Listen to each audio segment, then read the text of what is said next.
One of the things I've noticed about Youth Odyssey is you manage your social media presence very effectively. Oh, wow. So, Thank you. well, I mean, I always hear about you, and it's always, Okay.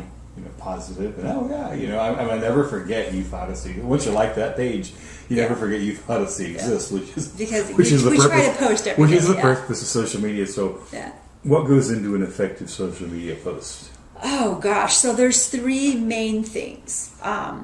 With you're doing like a testimony about the kids or an issue that you want to share, first you have to introduce the person, okay, and then you talk about the person, the background, and then talk about the problem. This is the problem that they're facing, and then the payoff. But this is what we're doing. We are looking for sponsorships to send this individual to camp so that he or she can get the skills and the care that they need to make good decisions for their life. So person, problem, payoff. That's a general format that I follow. Cool.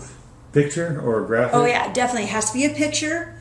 Smiling kid face.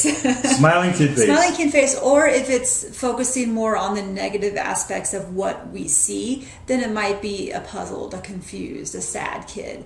But then the narrative is more positive. Yeah. But yeah, I've got a staff who actually does social media for me, a couple of them. I'm like, okay, make sure there's a smiling kid in it, and then the narrative, the words that can't be very long because it's got to fit in that one little window, and if it's on a mobile device, it's even smaller. Yeah. And so you just got to make sure that you can tell an effective person, problem, payoff story within a few lines, basically.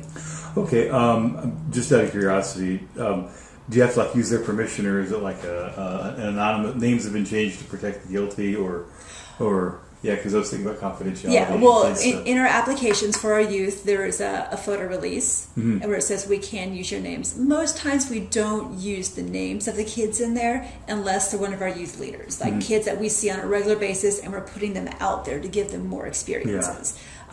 Like yesterday, I had a presentation at Valero, and I had two of my youth leaders come with me.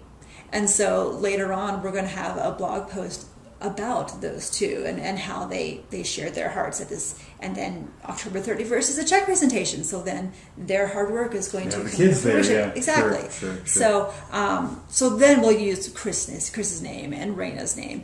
But if it's just a kid from a picture that we have from one of our programs, sometimes we don't even use a name. We just say, you can help a kid like this, or we make up a name. It just depends on what will be more effective. Sure.